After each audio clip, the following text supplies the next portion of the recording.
As the mayor of the town of Clayton, I'd like to call this special work session meeting of the Clayton Town Council to order. Ask you to stand for the Pledge of Allegiance and remain standing for the invocation. I pledge allegiance to the flag of the United States of America and to the republic for which it stands, one nation, under God, indivisible, with liberty and justice for all. Let us pray. Most gracious and heavenly Father, we thank you so much for the blessings of today, and we ask, Lord, now that you be with us as we proceed with the business for the town of Clayton, for it's in your name we pray. Amen. Are there any adjustments to the agenda? Then we'll move on to old business and chapter 160D. Mayor, members of council, this is a continuation item from our last meeting. As a kind of from a background perspective, this is something we started probably mid last year. It's a requirement, 160D Park Places Statute 168. So there are parts of those we're moving tonight and several ordinances, or when we approve it, that are required by law. Part of this is there's parts of it too that are optional that could be done. As a first part, 160D had to be done by January 1st of this year. 2 executive orders delayed parts of it, so we're okay with what we're doing. The part to follow is the complete rewriting of the ordinance, which is slated with not funding now, but in the next year or 2 years, we'll rewrite the whole ordinance again. So this was really an intermediate step to try to get the ordinance current 160D that was required by law. There could have been 3 choices that were taken. One approach could have been we just did 160D. That's not the option we took. Another option could be we could have done everything and rewrote the whole ordinance at this point, and that's the option we chose not to do. The third option was really the one we did, which was a hybrid. And I would say that we did limited things changing that were outside of 160D. To give you a report, the comments that, particularly I think that we looked at, that y'all provided me, Commissioner Granis in particular, or Councilman Granis, sorry, I've been with Commissioners too, Councilman Granis and myself, the calculations that we had, that Samantha had given me from her look at all the comments were that this was related to changes that were being made. 39% were specifically related to 160D. Eddie, can I get you to pull that mic to you? Yep. Thank you. 39% of those comments were related to directly toward 160D that we had last meeting. 19% were not related to 160D, and 42% were a combination of management issues, contradictions, typos, and things that were indirect to 160D. So if we made a change to 160D over here, we had to make a change over here because it may have affected it somewhere else, not technically part of 160D. So if you look at it under that lens, there was somewhere around 39% that were 160D, and the balance were other things. If you look at it just 160D or not, 2/3 of it is 160D and 1/3 not. We also looked at it by the total sections that we did, and there were 89 total sections, or at least that I counted. 60 were changes. 60 of those sections changed. 20 of those changes were related to specifically not related to 160D. So 2/3 related to 160D, 1/3 not of those sections that were changed. Not the total comments, but the sections. So it truly was a hybrid. One of the things we did since our last meeting was, as staff, and I think probably consistent with the comments that this council and myself brought before us last time, was if we were already in a section and doing changes, we tried to get that section right. So no use to make 2 changes and see something else and not finish that section. But for instance, like the sign ordinance, we did very few changes in the sign ordinance, so we didn't try to go back in at this 160D, quote unquote 160D change, and try to rework the sign ordinance. That'll be at a later date. Okay, so that was kind of the philosophy we took. Sources of the comments and how the journey we got here. You guys attended a session back in October of last year. The planning board had a chance to review this the week before it came to us. They provided no comments, 0. And then when we got it, when y'all got it that Thursday or Friday, is when you saw about 330 pages. And not having seen it recently, that's when 2 of you specifically asked me to get into the material and take the weekend and dive into it and see what I could find. And I know 1 or 2 of you also dug deep into the material. So that's the source of the comments. And we continued last time, basically because people needed some time to review it, and we needed time to review as a staff to go through the material. From a time frame now, there are projects that would like to have the 160D aspects passed, but we actually do have until July. So if we think we need to slow down, we can. And I think having this work session tonight gives us a couple hours together to look at the kind of things that need to be changed. My goal would be we get through this tonight, we clean this up for you guys, try to get it back to you Friday, and then Monday you guys are in a position to finish discussions and take a vote if you choose. Now, we're kind of split as a staff of whether that can work, but that certainly, I think, could be the goal depending on what we talk about tonight.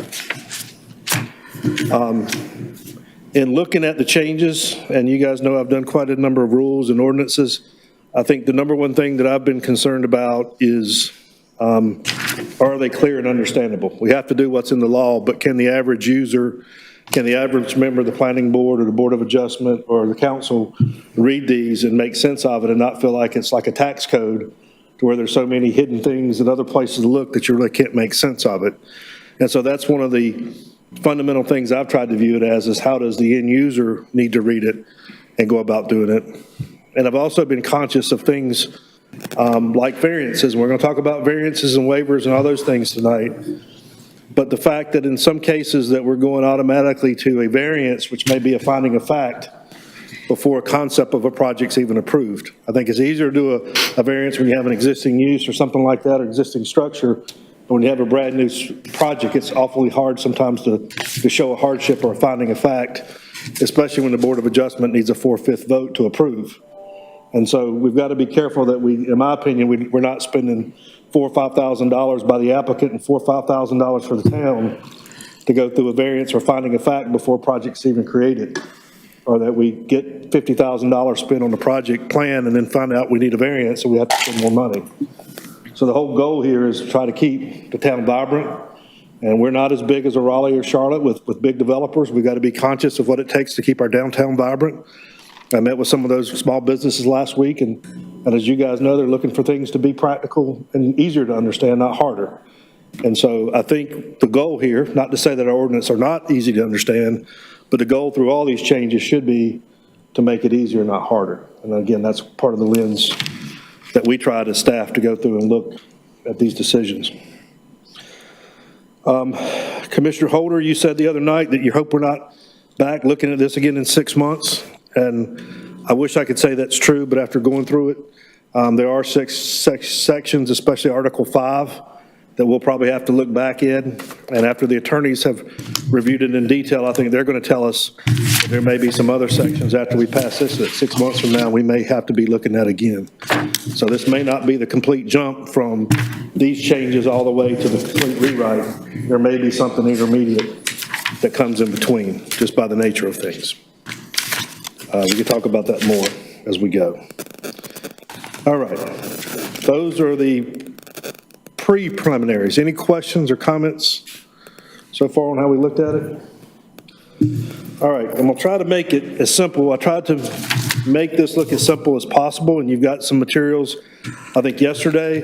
I'm gonna be working off Heidi's screen that really has a lot of my original comments. Look at the material you have in front of yours, and we'll try to call out page numbers and sections. The first thing we'll have when we get it printed out, I don't know if we'll be here shortly, but you'll see it after a break or whatnot. I wanted to give you table 7.1, which is a table of approvals. And I think we've talked about that quite a bit, but what we've added in there is a column that says Board of Adjustment, because one of the things that we'll look at Monday night that I've heard from this council is that the combination of the Board of Adjustment and the Planning Board has at times been confusing, and as we look to more variances in this document, it probably needs to be broken apart again. And so this document now is starting to assume that there will be a separate Board of Adjustments that you guys will have to approve Monday night. So we'll go back to the old practice of a Planning Board and a Board of Adjustment. I do think there was concerns last time that the Board of Adjustment would not be meeting on a regular basis, regular enough. And you guys can make that decision, but I think we can meet that board 2 times officially maybe during the year and everything else be a called meeting. But I do think in some of this, we're going to have the need to call that Board of Adjustment back on a more frequent basis anyway.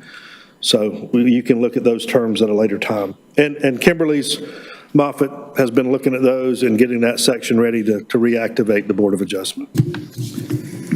So 7.1 is really to look at those tables of where the power goes or where the decision-making goes. And the bad news in most of this for you guys as elected officials, and it's important, is most of your decision-making is being moved to somewhere else.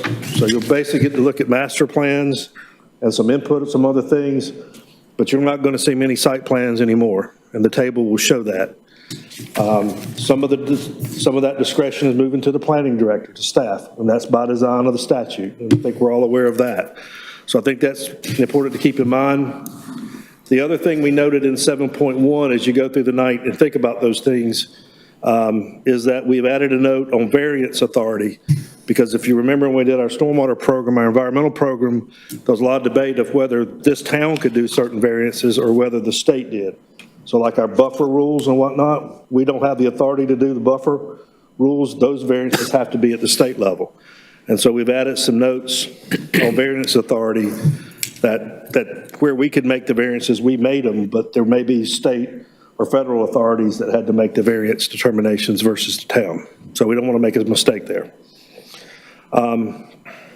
Article 5, if you go to Article 5, this one was in the worst shape of all as far as our ordinances. It's our natural resource areas. And what we're going to ask you to do there is we have basically tried to change it the first time. We rechanged it in the comments. And then once Rich Capola and Joshua Baird from a stormwater perspective and an environmental perspective started looking at it, basically what we determined was we needed to basically reduce it down to almost a gut level. It had not been changed in a number of years. There were new buffer rules, stream rules, stormwater rules passed in 2018, 2019. And so that section, so we don't have to beat it to death tonight, is just please look at it. We're trying to reference state rules and statutes and just the minimal amount of stuff in Article 5. And if it's okay with you guys, we'll move on through Article 5 without much discussion tonight. We can certainly come back to it if you guys want to come back to it, but I hope you guys can probably pass it as it is and move on. The same thing with Article 8. Article 8 is important. It's the definitions. Again, Article 8 is not a place we want it to change, but you will see in Article 8, those definitions that are required by 160D are flagged. They say as per 160D. There were other definitions that related to Article 5 that were like stream buffers and the definition of a stream and all that, that tied to Article 5 that we felt like needed to be changed while we were changing definitions and trying to get Article 5 right, that we might as well go ahead and change those applicable definitions. But we did not add definitions that we didn't need to add, and we didn't change definitions that we didn't think were part of 160D or part of Article 5. So that brings us through Article 5 and Article 8.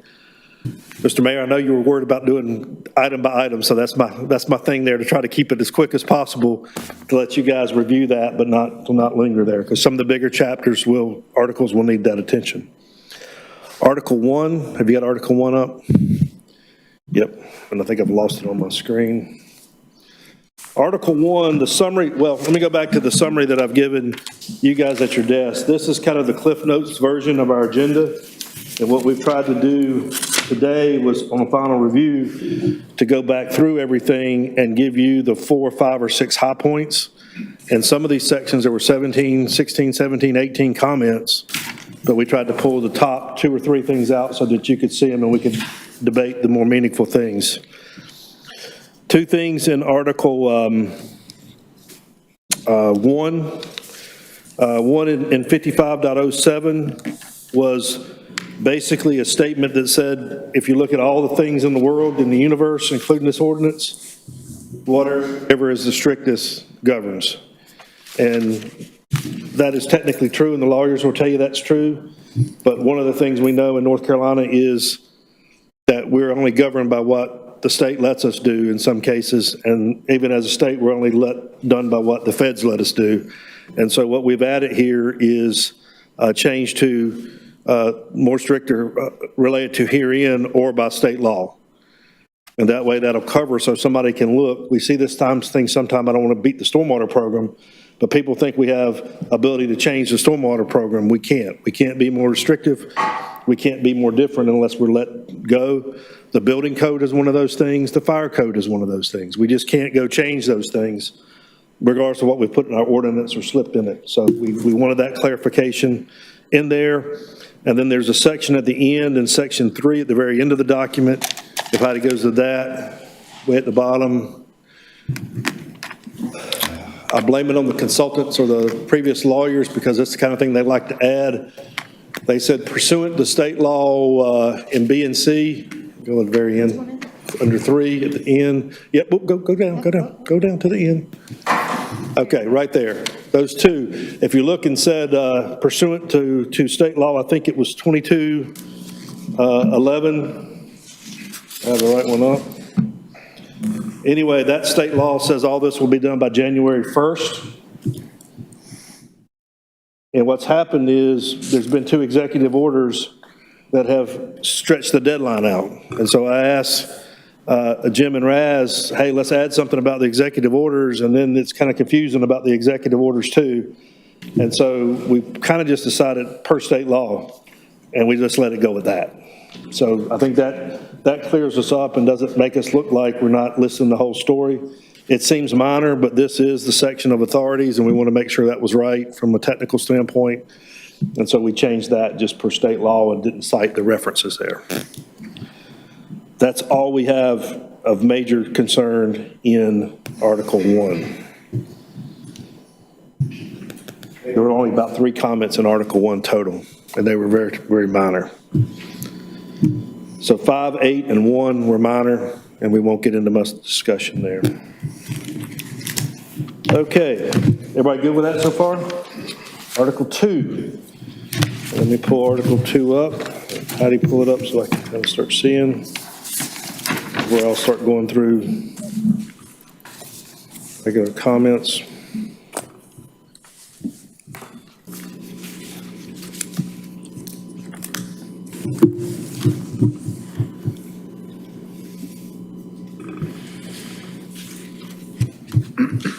Article 2 talked a lot about Article 2 was about our zoning districts and our overlay districts. It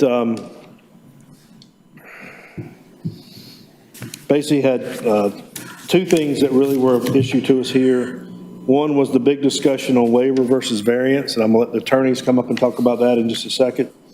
The other thing that I think caused some confusion with me and Councilman Granis was on the conditional use. We went from a conditional use to a special use in some cases, which meant that the C went to an S in the code terms. And then when some of the Cs, which were conditional uses, went to permitted uses, so they didn't have to have conditional uses.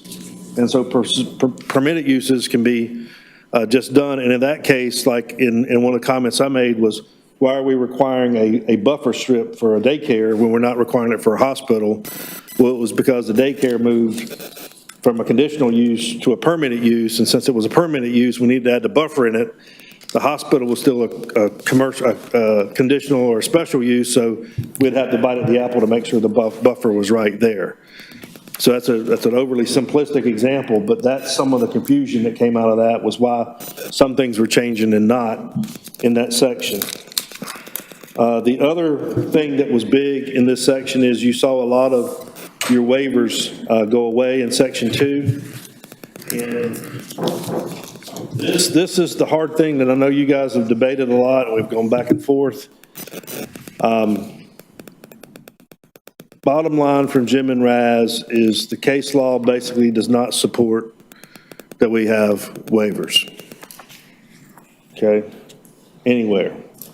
And so in some of these cases, I know previously you guys were really wanting to put in waivers, and we had debates with the consultants and the previous lawyers, and I don't recall anybody really saying they weren't really legal to do them. We can call them by a different name when we get to the access roads, and they can talk about that a little bit.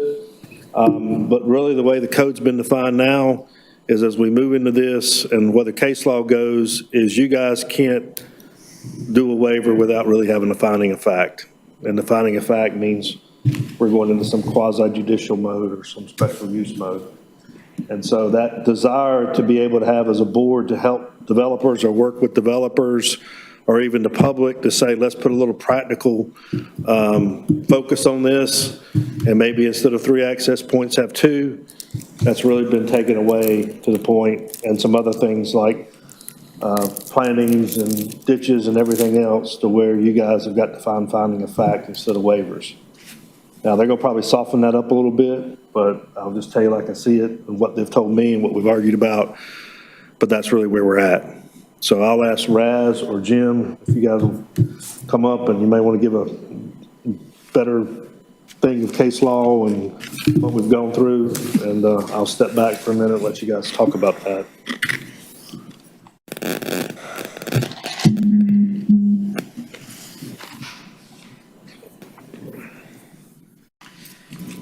Thank you, JD.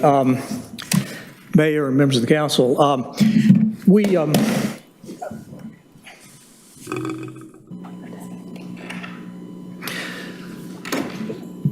attempted over the last week or two to identify what we as lawyers, Jim and I, saw as major theme issues that are arising in your UDC rewrite. And one question that's occurred, that has been asked repeatedly, is, are the changes being required by Chapter 160D? And we tried, and this is by way of introduction, but we tried to make the point to JD, and we'll repeat it here, is that the Chapter 160D rewrite represented, I think it's fair to say, an attempt to tighten up, not just to bring forward under a new statutory heading, but to reaffirm and to reinforce some of the existing law that existed under Chapter 160A as it had been applied through court decisions. Ironically or interestingly, the Chapter 160D revision, it's fair to say, was really driven in substantial part by the homeowners, the general contractors, and by development interests generally. The attempt, at least in theory, was for the 160D rewrite to make decisions clearer, more predictable, to define the process, to give focus to the process, and that this would, in the long run, assist the development interests. Perversely, perhaps, the fact that bringing forward old case law and putting it into new provisions, codifying it into 160D, sort of solidified the topics you have heard about before, particularly from the consultant, that all land use decisions, regulatory decisions by local governments should be identified as either administrative, that is non-discretionary, quasi-judicial, that is court-like, or legislative. And 160D attempts to make it very clear what decisions go into what boxes for the sake of certainty and predictability. As I say, though the law may have been encouraged by development interests, and I don't mean to be a value judgment, I think that's just true. They were well represented in the study commission. Perversely, perhaps, it also has made it more difficult to have the flexibility that you're used to having. And you all may be particularly interested in flexibility so as to encourage development and possibly to relax standards in those cases where you feel that is appropriate. Well, the motivation for the act, more likely than not, was to keep towns that were interested in imposing additional standards from doing so sort of through back door, back room means. So it cuts both ways, and I just put that as out there for you that the effort here in 160D is not to make it more difficult for you to be flexible and relax standards when that's needed. It just has to be done by different means than perhaps what you are used to. As a final point, some towns and cities, it's fair to say, were not up to speed and we're not abiding by all the court decisions and all the body of law that we have out there. So it's not just the words in the statutes, it's bringing forward the law that pre-existed and making it clearer and more unequivocal. And that's what we're wrestling with. And there's not a better example of that than this issue of waivers versus variances versus modifications, that kind of decision making. And we made the point to JD that we may be tempted to focus on what body makes the decision, whether it is a council decision or a board of adjustment decision or a planning board decision. But it's just as important, perhaps more important, to think about what legal category the decision falls within. And I thought the decision comes within. And I know you all have heard the consultant go through the administrative, legislative, and quasi-judicial spiel at length, but that just reflects current law. And this issue of can one grant a waiver? Is there legal authority for the city to grant a waiver from its regulations, whether you call it a waiver or not? And under the law now, that takes you to the decision of, well, a waiver, to the extent that it is a variation or a decision to not enforce the law as it's written against particular entities or in certain circumstances, but to enforce it in others. The concern was that unless you back that up with particular findings, unless you have standings to apply those findings to, it invites favoritism and inconsistency in the decision-making.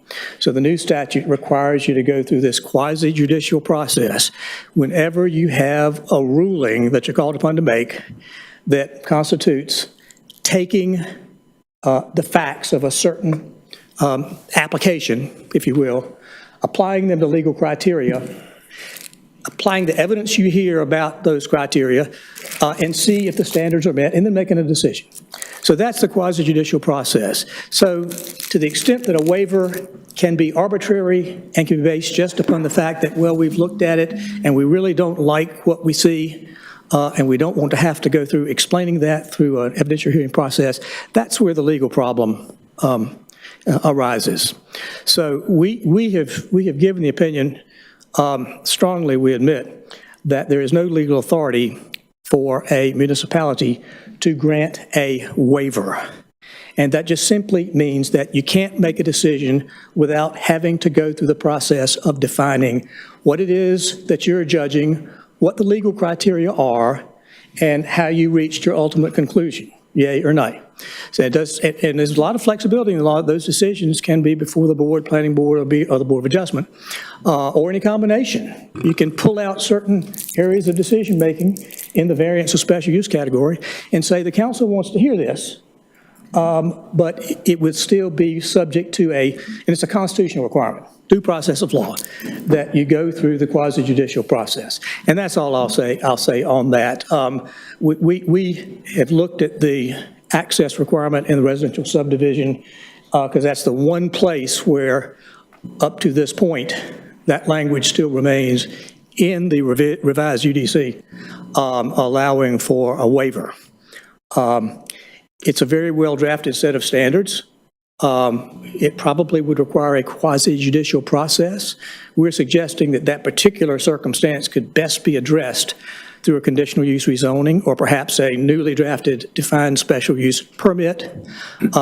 We would suggest at the very least on that one provision in Chapter 7 that's still in the code, that you rephrase that not as a waiver, but come up with some term. Sometimes words are important. Waiver is a red flag word from a legal standpoint. Refer to it as modification slash diversion? Deviation. Deviation, excuse me, deviation. The label's not important. If a circumstance comes up where that applies, we may advise that y'all should treat that as a quasi-judicial decision. JD, and we may have a little bit of a disagreement about the formality of quasi-judicial decisions generally, the expenses, need for professional testimony and that kind of thing. It might be best to talk about that at another time.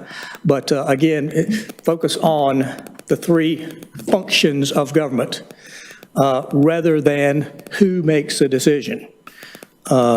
Again, we'd advise against using the term waiver, but that's about all we've had to say on those topics. Now, sorry to take so long about that. Good.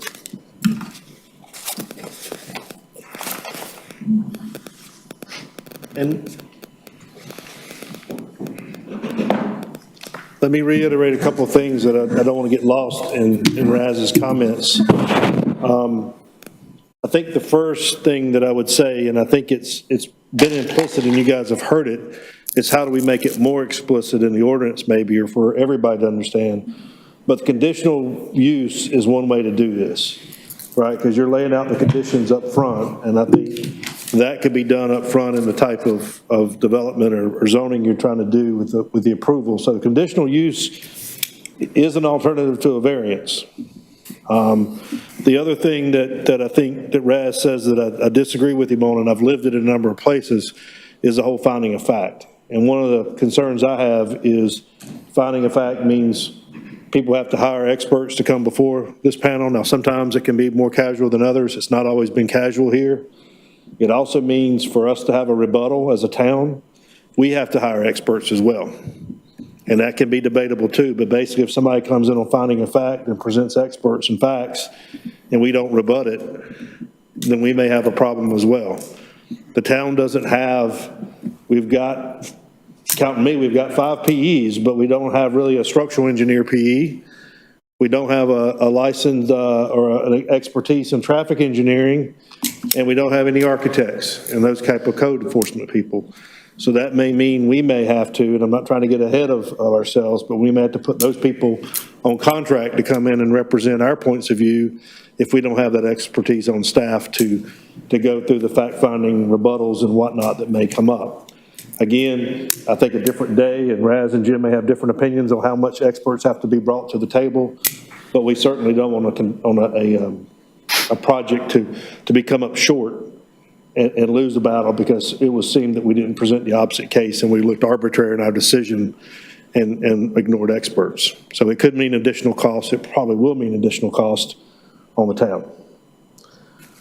There is one other construction that we could talk about, and I don't think it fits into this bigger discussion because they're bigger things, but of course, in the ordinance, there are places where the planning director administratively has minor and major modifications defined, and so you can say deviations of 10% or 5%. You're effectively defining what is de minimis in those cases, and that's maybe not the right legal word, but that's what I'll use, what's small and insignificant. It's easy to do on landscape plannings and moving the road a little bit, but on the big stuff, it's like major and modifications. Not everything's minor, and so most of the things you guys would consider for a variance would probably be considered major. And so I don't think giving you 3 access points plus or minus 2 really works out too well, from the sniff test standpoint. So I've talked a lot, and we've talked a lot, so I want to be quiet and maybe hear from y'all. I know several of you have had strong opinions on waivers and variances. And I hate we got to this point before we really heard it put that way, but it's taken the past week for us to get there, and that's where we are. So questions or comments? Mr. Grant. I just want to be sure I understand this.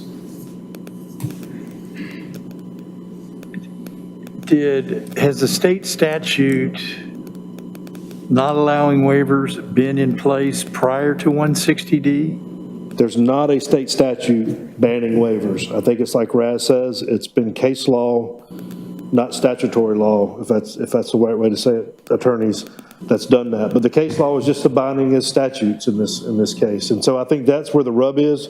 We can't cite a statute that says a waiver is bad, but we can cite the case law that says that. Is that right? I think that's true, and again, the label is not the critical part. I mean, at least in theory, you could use the term waiver, but it implies, at least to my ear, arbitrariness, and you don't, there's a body of law regarding variances and modifications, whether they're done in the executive capacity or legislative capacity or quasi-judicial, but there's not a body of law to define what a waiver is, and in my mind, it means we just agreed to change the rules without going through the process of by what standards and why are you making it in this case, that decision. So that's the point. It's not the label. It's if you have the quasi-judicial process, what you call it is not so important as the issues, the facts you find, and how you apply them to the particular application. And so last year, when we approved the waiver process specifically related to access, we were really out of bounds and did not have the authority to do that. Is that fair to say? Could have been taken to court and found that was not the appropriate thing to do. I don't think out of bounds or illegal is the right way to say it. What you might have done last year is probably a subject for closed session legal advice. That's all I got.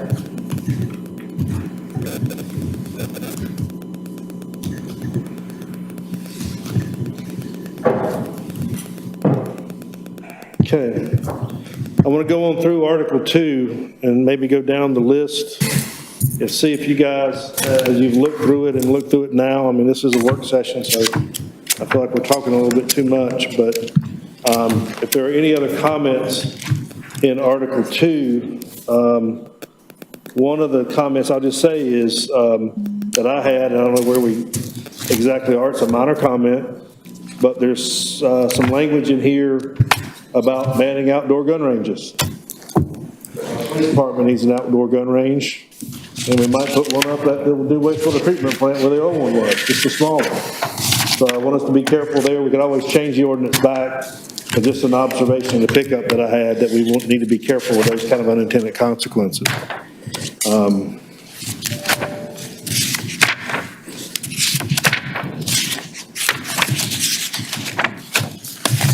Anything else in section 2 that you guys have seen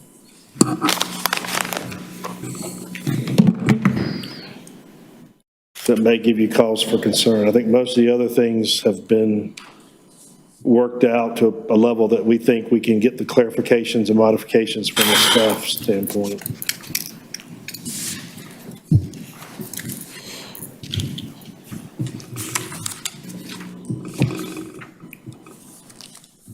One of those I'll just point to that was missed, and I think miss is the right word. Again, I would hope it would have got caught somewhere in the review process, either by staff or the planning board, but if you look down on page 20 in a table, we're not using square footage anymore as a way to look at conventional subdivision standards. We don't look at square footage. And your note 1 there talks about minimum dwelling unit equals heated square footage. That is a proper definition, but as a table in the footnote, if we're not using square footage anymore, we've taken it out of the table, we should have taken the note out too. And so while we were changing the table and the square footage, we went ahead and changed the note as well. So those are some examples of some, again, doesn't seem like major stuff, but while we're in there, we need to be clear about some of those things that we're doing.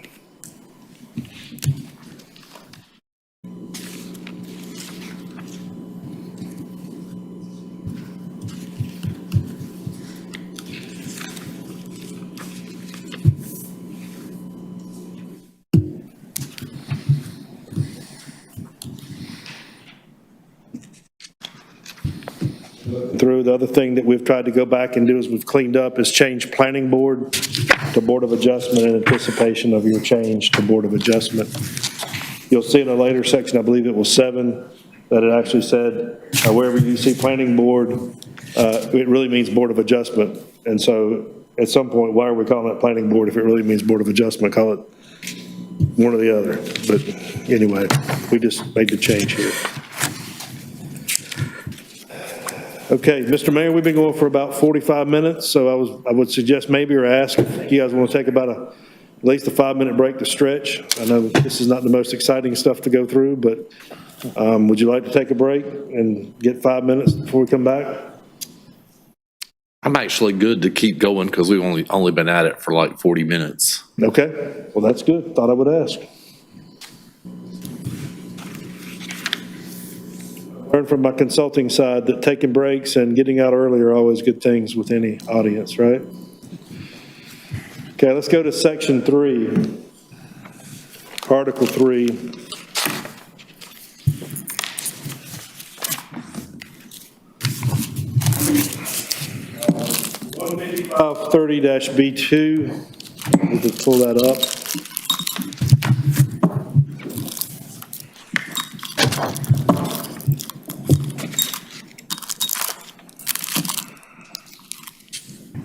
Reserve 135.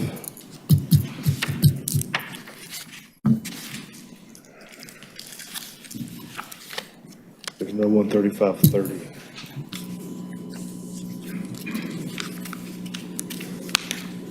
First one there. I think it's the first page on Article 3.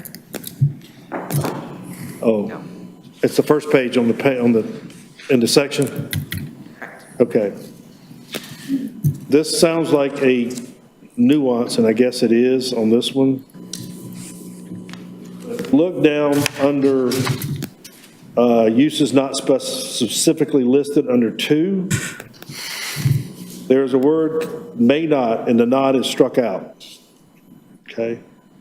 Let me try to explain what that would mean to you, is that if the uses aren't listed here, the planning director makes a decision about whether the use being requested fits in the table. If the planning director says no, then it would come back to you as a council to make a text amendment to add that use to the table. Okay, as part of the ordinance. That's how the original wording was. The way it was changed at one point was said may not do it, and the appeal could be done to the Board of Adjustment. Well, you really can't appeal a use to the Board of Adjustment, and it's probably not where you want to go anyway, where you got to get a 4/5 vote on the use in the Superior Court. So we think the original language as a staff, now that we've looked at it in detail, that we should retain the original language, and so that anything that the planning director decides is not a use can come back to this board. I won't say it's a formal variance, but it kind of is. You guys can hear variances too, technically. And so it's a way to come back and say, should we add something to here and make sure that use is included? But it's a small word, but it's an example. and Councilman Grandis, I know you can appreciate this, of why every word needs to be read and everything needs to be studied, because I think the original way had it, and that's the way we intend to do it. On 155-308, it's on pages 48 to 50. This is probably one that needs to be discussed in a little bit more detail.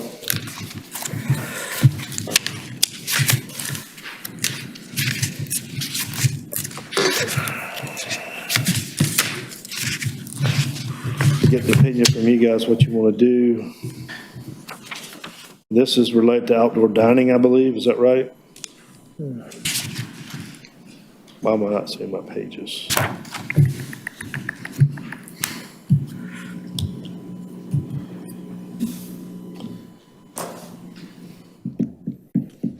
Okay, I'm gonna shift down. If you see page 48.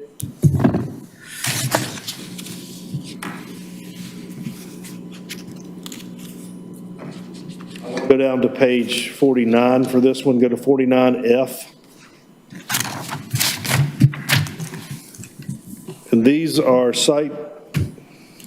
this is plans for outdoor dining. And what F originally said was that if it was public right-of-way, sidewalks only, the dining area must also receive the approval of the town manager or his designee, and agree on the following stipulations, which are more or less from the DOT rules and regulations. 136.27.4, I believe, is the DOT requirements. The interesting part about the DOT requirements, if you look down under Article 4, you can't have speeds up to 45 miles an hour. And so in a non-business district, we're going to let people eat in the public right-of-way in the town of Clayton when cars are going up to 45 miles an hour. I probably don't think so, but by this ordinance, the way it's going to be rewritten without an appeal to somebody administratively, we could have people wanting to come up and put dining up in our public right-of-way if they meet those conditions while cars go by at 45 miles an hour. So I don't think we want to do that necessarily, and I think we need to, I want to get your input on that. As far as does it need to be an approval process. This also goes up in the earlier section where we talk about signage and whatnot, outdoor displays and sales. Can people, if they meet all these ordinances, put it in our right-of-way without somebody using it? I think it goes a little bit back to what Raz says. The previous thing said we're going to use some discretion and let the town manager decide, or some other person.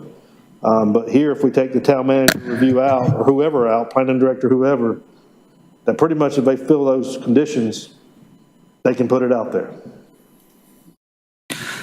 Brad, I'm sorry, go ahead. That's one legal point I think probably is relevant. I think the legal basis for the city manager making a decision concerning outdoor dining on the rights of way is through your inherent authority over city-owned, town-owned property. This is a proprietary decision. It's not a police power decision that is being made concerning whether an action may be made on private property. This is proprietary as you manage the use of public right-of-way.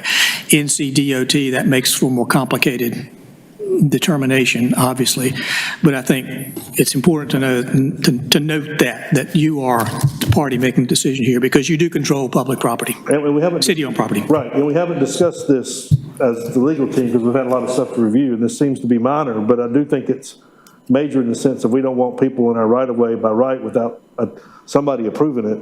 Should it be returned to town manager approval or somebody with power over city property to approve this, or can it be? Well, to the extent the question is one you want to have that authority, you want to exercise it, whether it's a public park or town hall, you have inherent management responsibility for the real property holdings of the town, including street right-of-way, to the extent the streets aren't under jurisdiction of the DOT and they trump your authority as town manager. Let's define outdoor dining. Well, yeah, and it's defined here, tables, chairs, other furnishing. Go ahead, Doug. Could that be a food truck that set up a picnic table outside their truck, sitting in the right of way out here on 70? I don't see why it couldn't be, because it's just outdoor dining. With any permitted facility, in my opinion, that's what it would be, whether it's a fixed structure or a food truck. private parties don't have an inherent right to use public property for their own purposes unless it's with the town's approval. That's the point I. Right, but I think the point is, it doesn't have to be a fixed structure that's trying to use the dining. Correct. Oh, of course. It could be a temporary structure or a food truck or something, has an equal right of a fixed structure. Of course. And I don't know offhand if you've got a food truck ordinance. Some municipalities have had to get heavy into regulating food trucks, and they've addressed it. We do, we have about 20 or 23 food trucks. All right. now. Yeah. Do you? All right. So I guess the pleasure of the council would be if we can keep this under town control, should we keep this right under town control, I guess is the question here, since it is technically town property in a public right of way. Or should we just let them, if they meet these conditions, which are basically DOT conditions, I think, let them just have that right to just do what they want to do.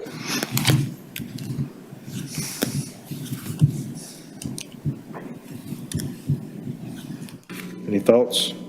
We can make a decision. I think I would rather keep it under our control of property since it's public safety. Well, I would feel more comfortable doing that. Yeah. Okay. Well, we'll work to include that back. We'll insert that language back, and you guys can again think on it and come back Monday. We're not taking action tonight here, but you guys can take that consideration. And I think that's probably the last of the major type of comments we have, other than some editorial and some changes that our review team has been working on the comments. Give you all a few minutes to scan through Article 3 if you haven't already, but we didn't have a lot more comments other than that, I don't think, of substance.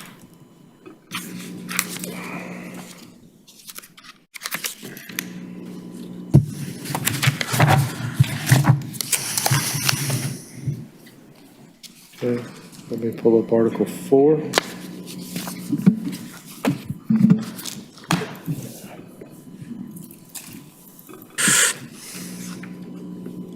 Okay, Article 4 is the general development standards. It's in the back of your your master program. And I think this is where we had the most things for the night, this in Article 7. So this is getting into the meat of some things. The first one here is Article 155-400, which is your access.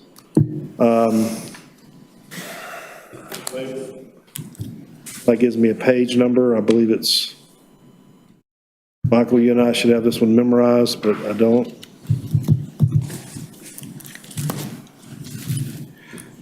It is on page 3, I believe. And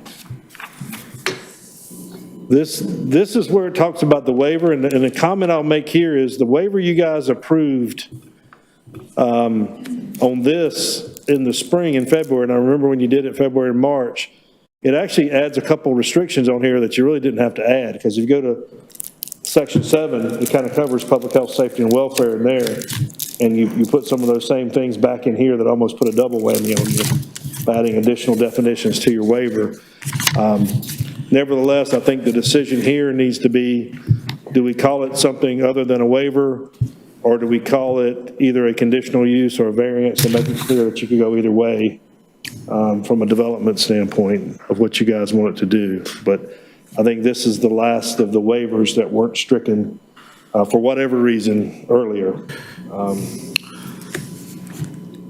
Well, obviously, you can't leave it at waiver, so I'm where Councilman Bunn is, I think maybe conditional use. Okay. But I would defer to legal counsel about that. We'll bring that back to you with that either changed in the wording, or we'll make it clear that conditional use or variance is the options here. I know that's been a hot topic. We really hated to bring it up because I know y'all debated that hot for 2 or 3 months. But you're still looking for some sort of 4 findings, correct? In conditional use, you can negotiate that, and I think there's ability to talk about those findings in the negotiation of conditional use. And the variance, you'd still be looking for some core findings. Yeah, and very, And obviously, if you called it a waiver, you'd still be looking oh, yeah. for findings as well. So it doesn't change that piece, I don't think. So a question I have is, would conditional use come back to the council?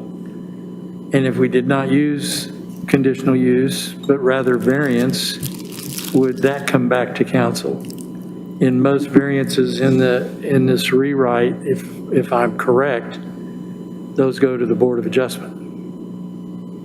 We did, Samantha and Raz and I did have this conversation today, and the ability to do both the council, and I don't sound like a lawyer, I don't want to get it wrong, Raz, but both the council and the Board of Adjustment, as we all know, has the ability to do variances, technically, under law.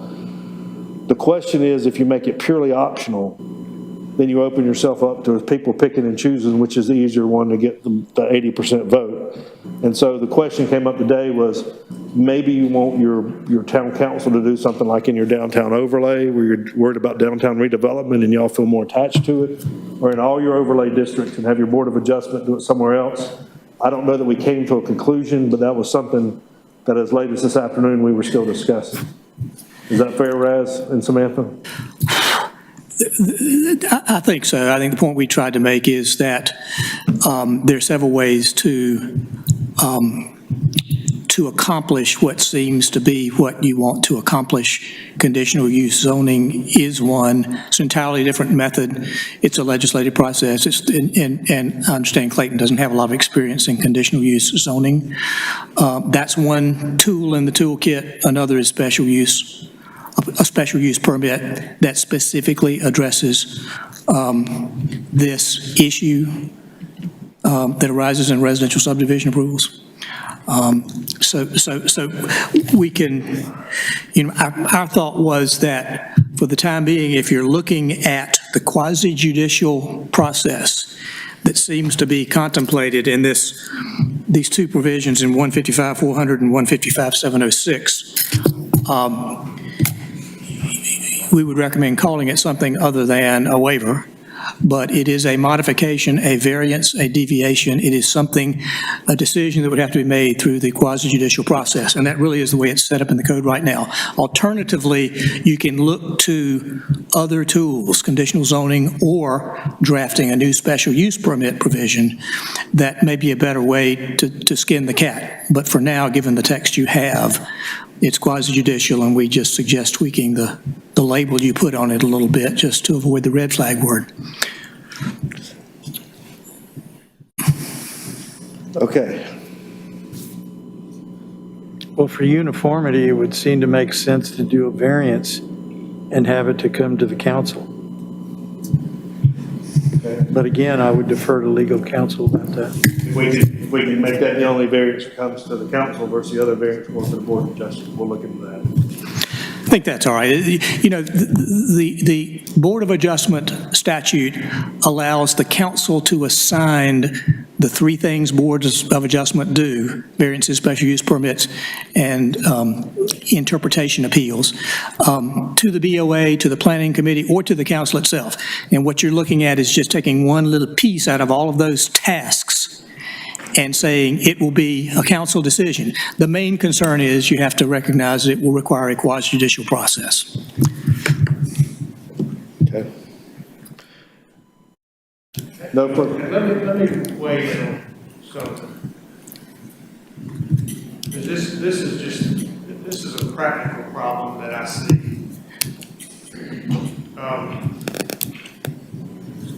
I went in a council meeting one night, and I had the mayor tell me, Jim, next time we have one of these hearings, I want you to bring me a black robe.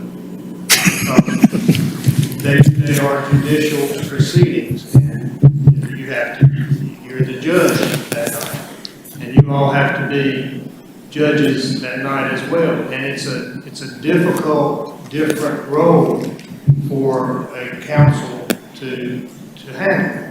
And you can do it, but it's hard to take your legislative hat off on one hearing, and then right on the next one, put your judge's hats on, where you've got all these due process requirements, cross-examination of witnesses, and no ex parte communication rules, et cetera, et cetera. So my personal preference, because I've seen them go, because it's just a difficult role to be in, would be that you send quasi-judicial proceedings to a board that handles those all the time, rather than you having to come and go with them, you know, from night to night. But if you're comfortable with that role and you recognize the limitations, have at it. I think it's the bigger picture. I'm very certain that this council is very well educated on the quasi-judicial process. We had trainings on this. But I think you have to think of it in terms of future councils and future leadership that may not have that training under their belt and understanding of quasi-judicial. So I can see how it would be easy to say, maybe we let this group do that. But I also feel like this group does a great job with that insofar as taking off their legislative hat and putting on their quasi-judicial hat and looking for the evidence that fills those four requirements and being able to spot when something is not filled out like it should be. Yeah, I didn't mean to imply, Mayor, that you couldn't do it. I know you certainly can. It's just a very different role than what you see probably 80–90% of the time. Right. Yeah, and I think we saw that, I wasn't physically there, but that's what I heard happened at the planning board the other night. They had to shift gears, and it's hard. And I think some of the things I've heard from y'all is you'd rather have a board of adjustment set up of 5 people or something that can just go into that mode all the time and not have to think there's another mode. So, you know, but we will continue to work on that between now and Monday, and of course y'all can debate it again on Monday if you want. So let me go to page 5. Let me shift gears, keep moving, go to page 5. And this is a case of 4 words tucked in here really matter. This is under cross-access connections. I don't know if that's your page 5. Is that your page 5? You see it? And you see under 1, there's 4 words added that aren't part of 160D. And they say, stubbed is already in there to the property line. And that was one of my comments to say, what are we doing to the environment if we have a subdivision that's stopping short because there's a creek or a river or some environmental feature, and now we've got an ordinance that says you've got to go to the property line.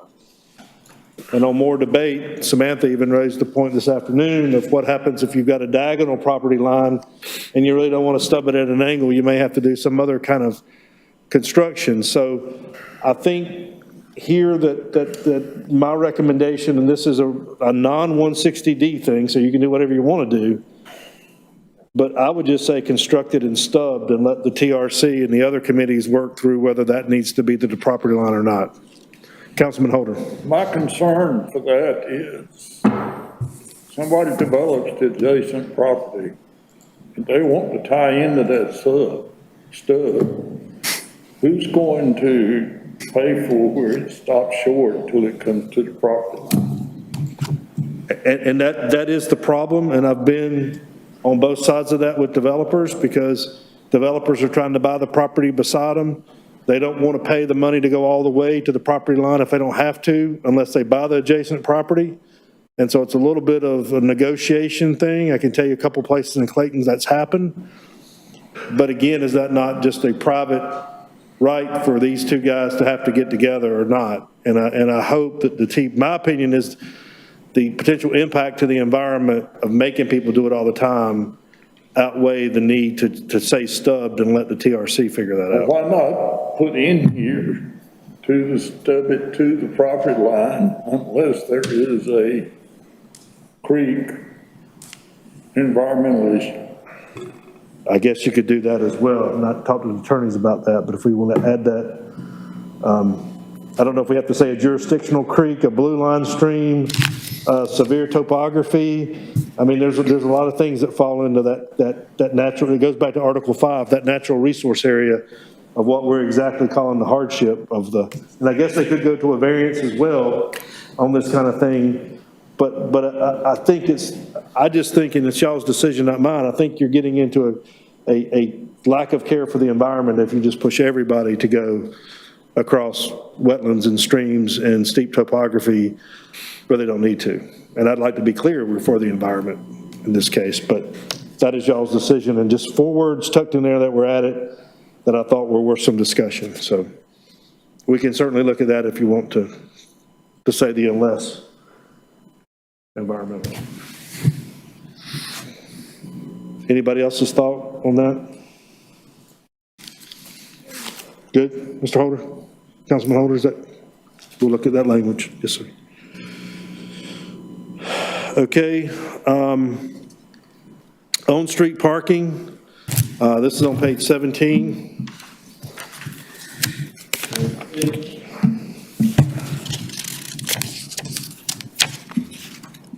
You guys asked me to put my old AICP hat on, take a look at some of this, so I've given you some of my thoughts.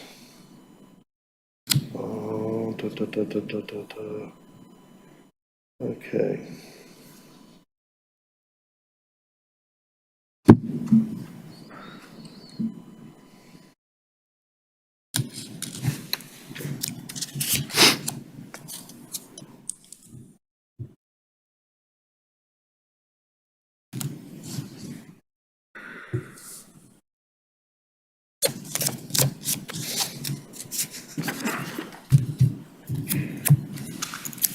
The original ordinance gave the planning director, if you read what's been crossed out, may approve the use of on-street parking, which was an option, right? That may be a taboo thing now with the definitive thing, but when you strike out the planning director may use that discretion, the discretion is going all the way out.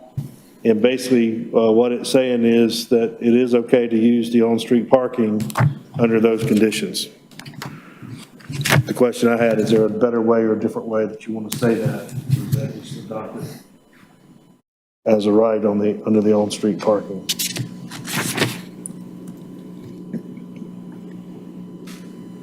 I kind of like it with the new language because it's very clear. Exactly what it is. If you're adjacent to it, you got it, and there's no Exactly. discretion, you just, okay. Any other thoughts? Okay. If you go down on the same page, or I believe it's on page 17? Page 17 starts shared parking agreement. And the part that hit me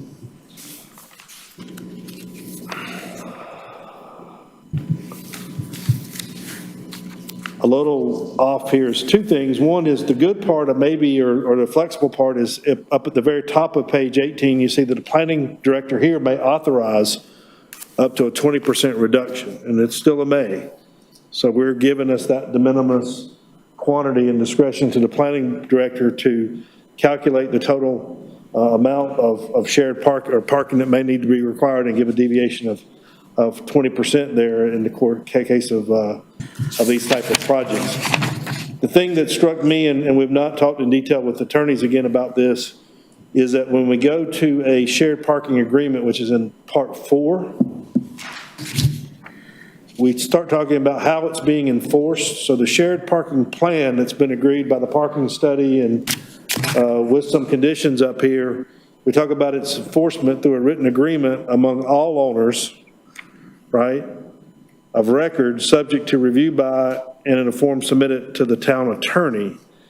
And so I see on a small project that may not be a big deal. 2 adjacent property owners want to share their parking. It could be similar to what we do with the church here, right? We could share our parking and have an agreement, not a big deal. The thing that bothers me is when it's a multi-group of people, say 4 or 5 different owners that come into a multi-agreement with each other. What's the cases of bankruptcy and enforcement? And there's probably some distinctions whether the town property is considered part of that versus it being just a private affair.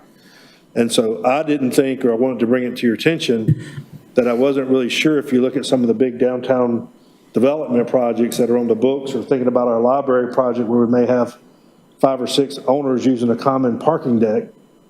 How does that agreement have to work? And is this language robust enough to just say, we'll work out an agreement and let the town attorney review it and and not address maybe some different things that I flagged. So I think it maybe needs to be a little bit more robust or have a different subsection to it. But we have a good attorney in Raz that's done it for the city of Raleigh, and I know you've done a lot of shared parking agreements, Raz. And I guess I'll defer to you to bring back, but do you have any comments tonight? I know we're catching you cold on this, but do you think this is adequate, or do you think you would want to show something different for a big project versus a small project? My thought offhand is that it says what needs to be said. Lots of different fact circumstances are going to arise, and each one will just require judgments to be made, legal and otherwise, about whether the town is protected and whether the objectives are reached or obtained. So it says what needs to be said, in my view. Okay. Jim may feel otherwise. I'm good with that. We were making some changes in the parking stuff, so to me, it was open game, and we were taking the may away in one place and keeping the may in another place. So I figured it was a question that with some of our larger projects that are about to happen, we may want to think about how that looks. So just bring it to your attention. Okay. 155-403 is under signs, and I told you we weren't going to mess with signs very much.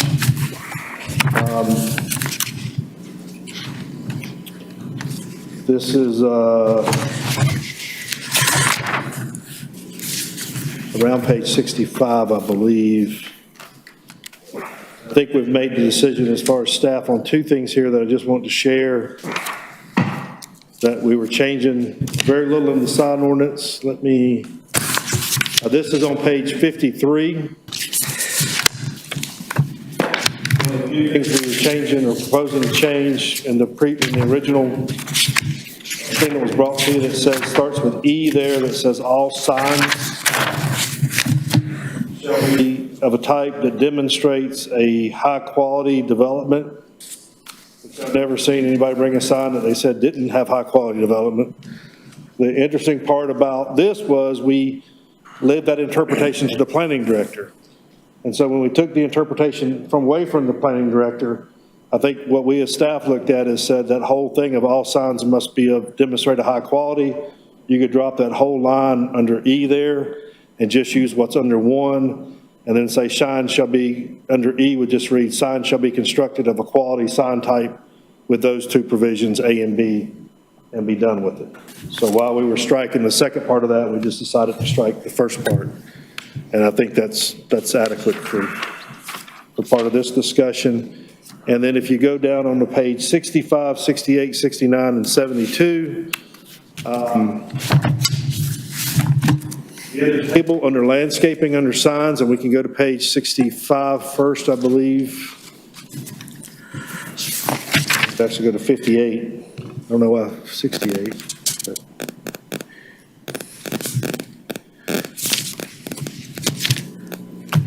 We go to 68 first, so I can just show you. It's in all the tables. It's the same thing.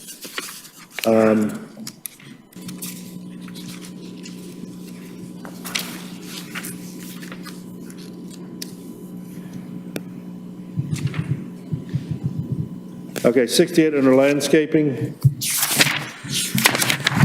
Could we back up for just a moment? Yeah. One question I did have about signs is,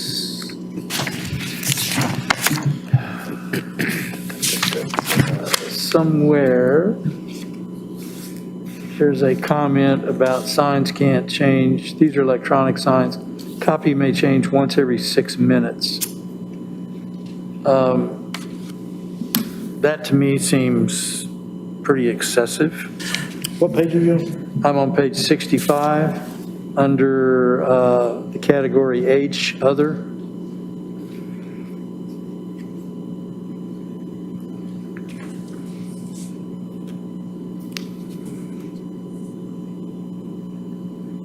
Didn't we deal with this about a year ago?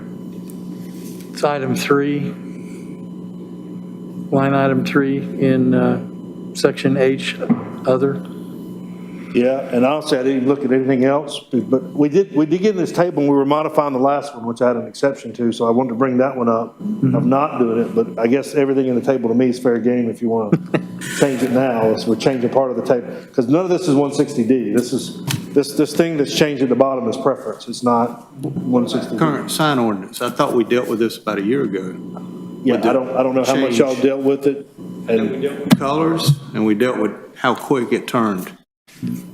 But My It was- argument has been all along, let's not change the sign ordinances anymore. We only changed it in a couple places, and I'm trying to change it back to where it was, so we don't mess with the sign ordinance. Jerry, didn't we Don't do want to change it.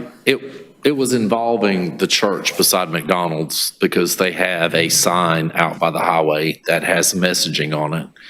And it also has the time.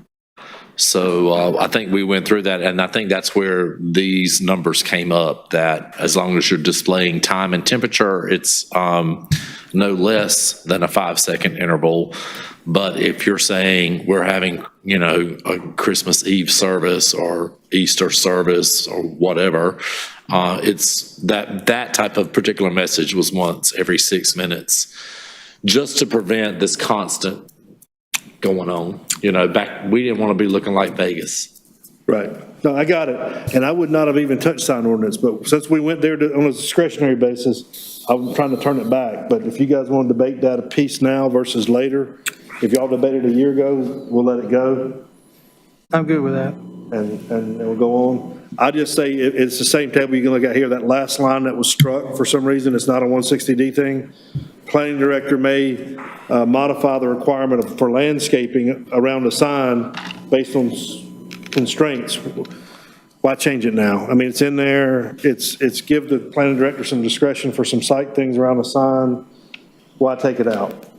If you guys feel passionate to take it out while we're doing a 160D requirement, we can. I would leave it in. It's in every table around these signs. Just let the planning director continue to have, and I think Samantha's good with that. Go ahead, Samantha.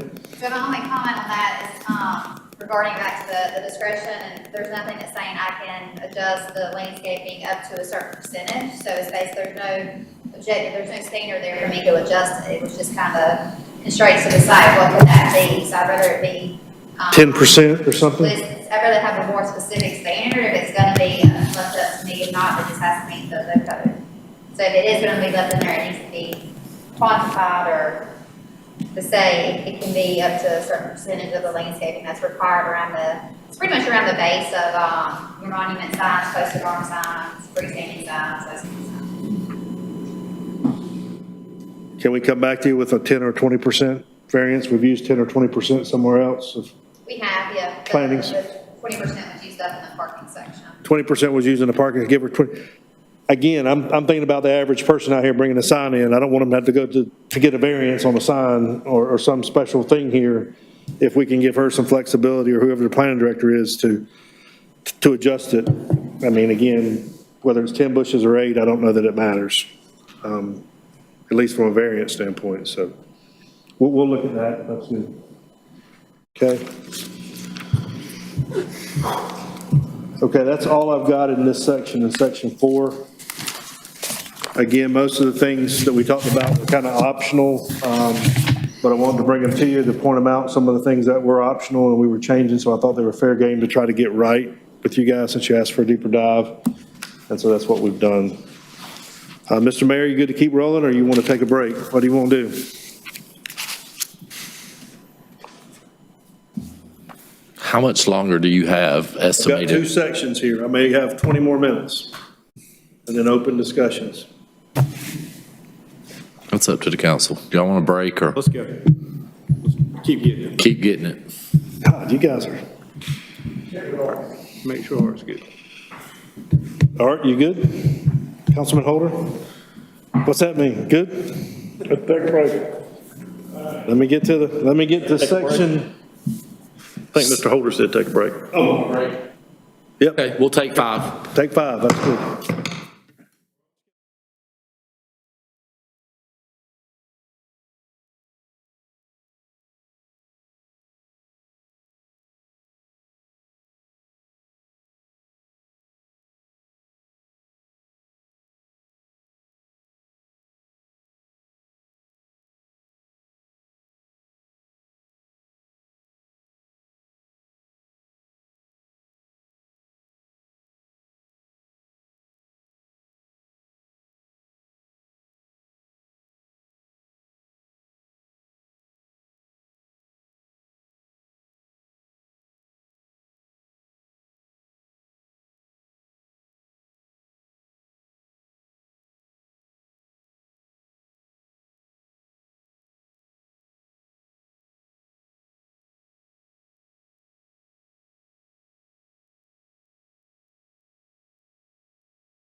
we're gonna show you,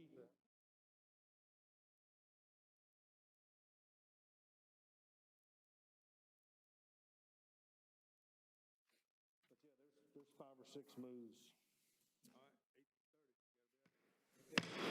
Go ahead.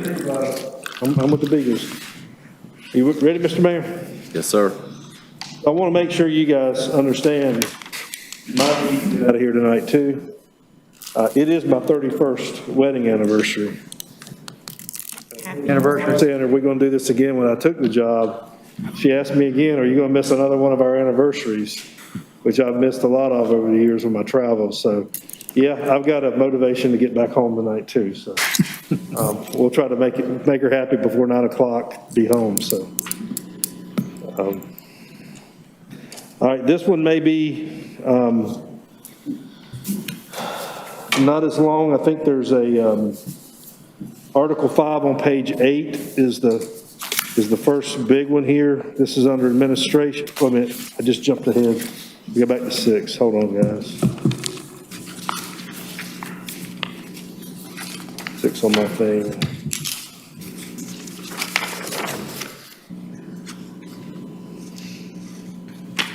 This is subdivision standards. Page 5.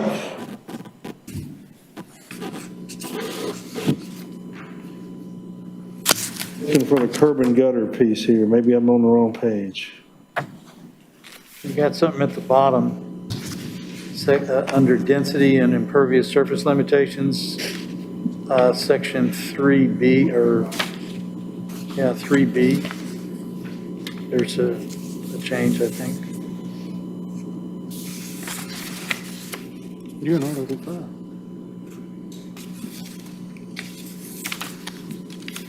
Come on. Article 5. Yeah, 5. Oh, I'm sorry. It's Article 5, page. Hold on a second. Let me look, guys. Oh, okay. It's page 8 under curb and gutter. This is a change we think is one of those indirect. I mean, it's a change related to Article 5. The way, and it's impacted by 160D. It is. Article 5 basically is the environmental standards, which under Article 5 it says that we're approved by Town Council, or we're approved in the subdivision approval process. You can use an alternative curb and gutter section. You don't have to have curb and gutter. So that's an option. What was written here is contradictory to that, because in this section under subdivisions it says it's been changed to say all public streets. Curb and gutter. Diddy, I'm sorry, my page 8 is blank. It is, you see section I on curb and gutter? Maybe I'm in the wrong.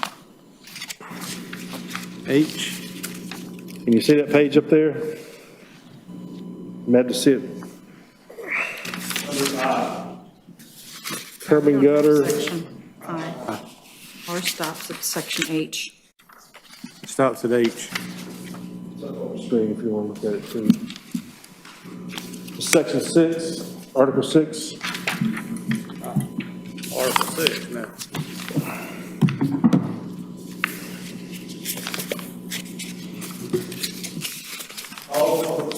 The corporate town limits will have curb and gutter basically.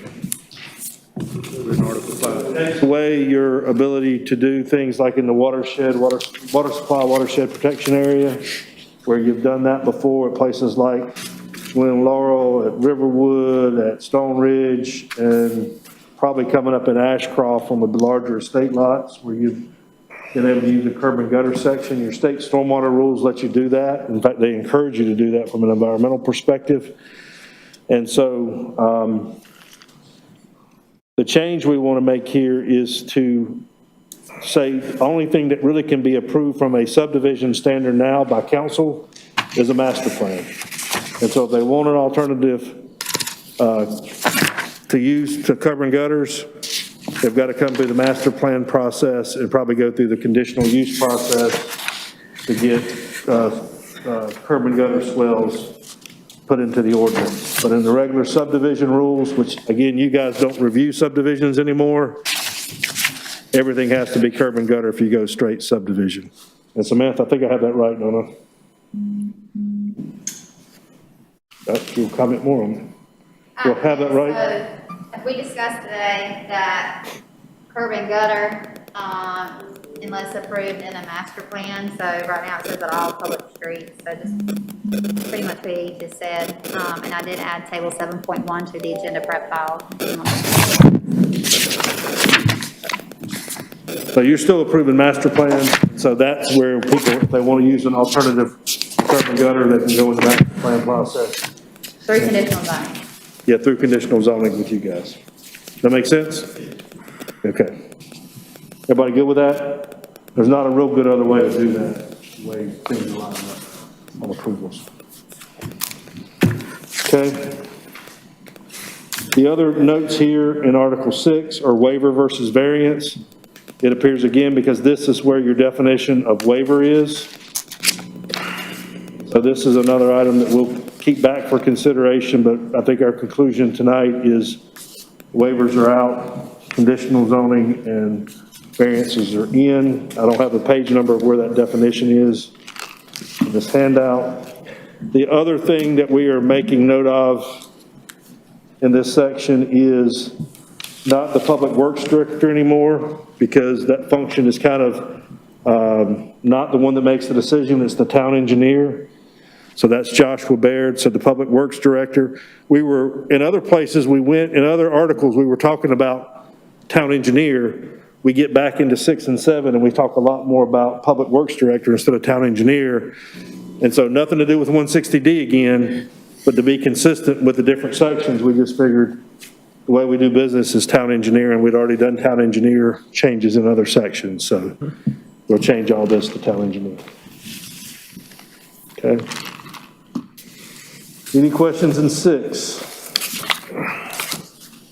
Okay. Hearing none, let's go to 7.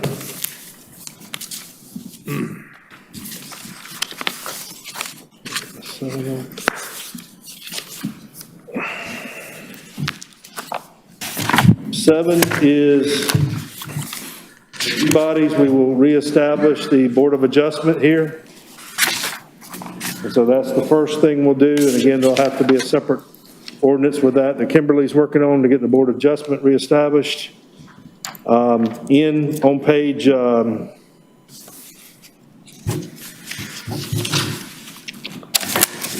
the TRC, which is not a page, I guess I'm getting tired. TRC is on page 4, I believe.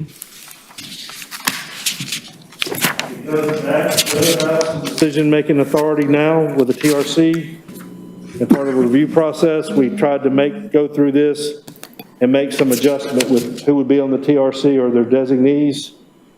And so we have put some more thought into that. I don't think we really thought about that as much before tonight or before the last couple of weeks or week or so.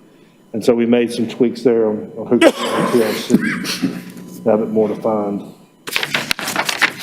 7.1 is previously discussed, and we'll get you the markups on that. On page 27, again, a small word and maybe more of a word, but just make sure you guys agree. Section I believe on page 27. Under 2 at the bottom, action by town council, if I'm on the right page. On the right page? Okay. The town council, it was left as may, and we went through and did a lot of shoulds to shalls and mays to shall, but we think this needs to be a shall and want your approval. So it's giving you the action that you have to do. So the town council may approve with these. Again, they were added, so we want to get the words right. It gives you 3 things you can do, which is approve, approve with conditions, or disapprove. We think that should be shall, because you don't have the thing of may means you could leave one of those out and do nothing. And there's not a do nothing alternative here. I think you've got to do one of the three, so that should be a shall. On page 31,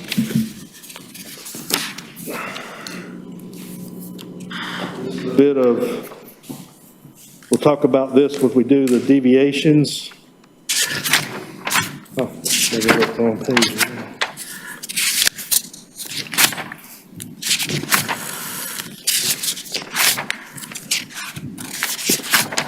What page is major and minor modifications on, Heidi? 31.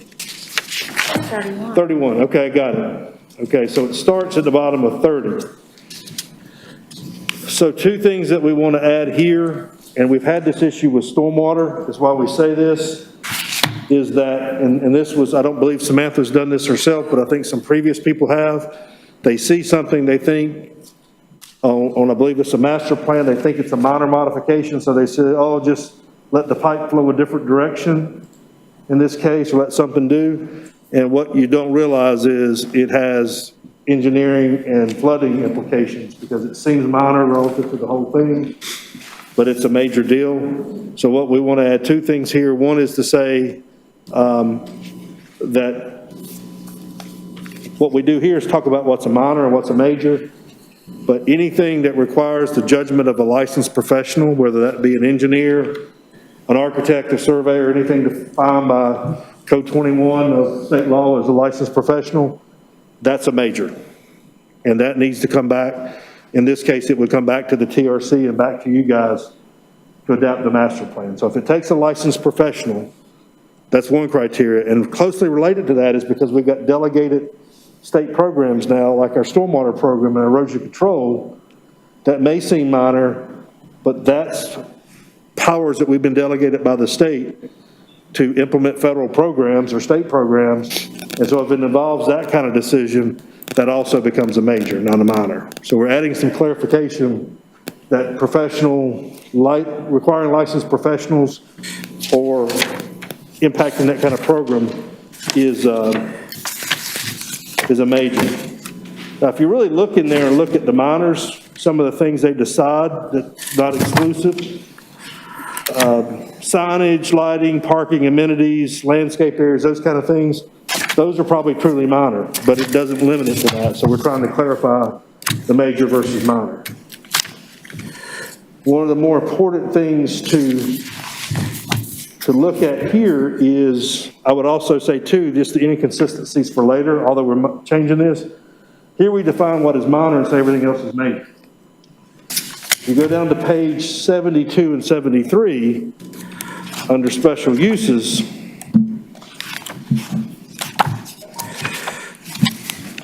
it'll take me a minute to get there.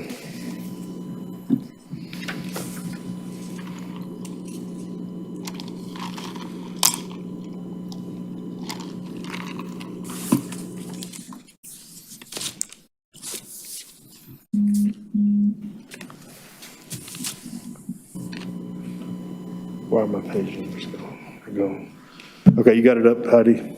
I'm getting there. Page 72 and 73. This leaves the master plan and goes into special use permits, which I think legally, because it's finding a fact, I believe it's right, Raz, that deviations may be more appropriate than modifications. Here, or it could be said that. We don't call them major and minor modifications here, except we add something into the minor deviations that is also known as a minor. And we want to strike that out because we don't want to get caught in the definition of minor from before. Because what happens here is we don't define what's a minor. We say everything that's not a major is a minor. And under modifications, we say whatever's a minor, not a minor, is a major. And so it's like the old buffer rules I did with the state. We had 5 different buffers and we had a big confusion. We would rather keep this standalone as take the minor modification out and have the same criteria apply because it's finding a fact like we did before. If it's a licensed professional or something that impacts a delegated program permit, that's a major. And so we're trying to be consistent with adding that in both places. And so that's the big change there. And then, of course, on page 39 was also the definition of waivers, I think, yeah. So we've talked about that till we're blue in the face. That's all we had as far as typos or whatnot. But most of these we talked about tonight.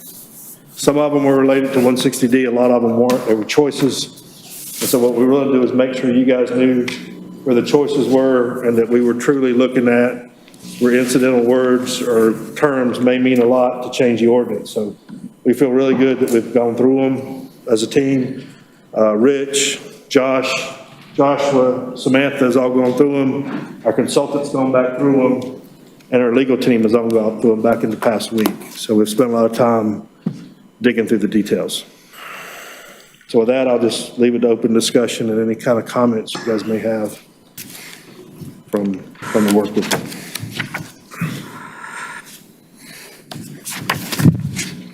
Questions or comments?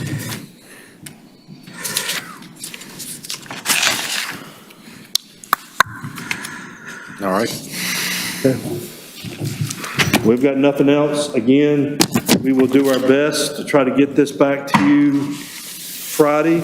We can't, I know we're not going to get it for you before close of business Friday. That may not be enough time. We can try. If you guys would rather keep it on the agenda for Monday, we will try. If not, we can put it off to March 1st if we don't make it, or you guys would rather wait and think about it a little bit more. It's really the pleasure of this council.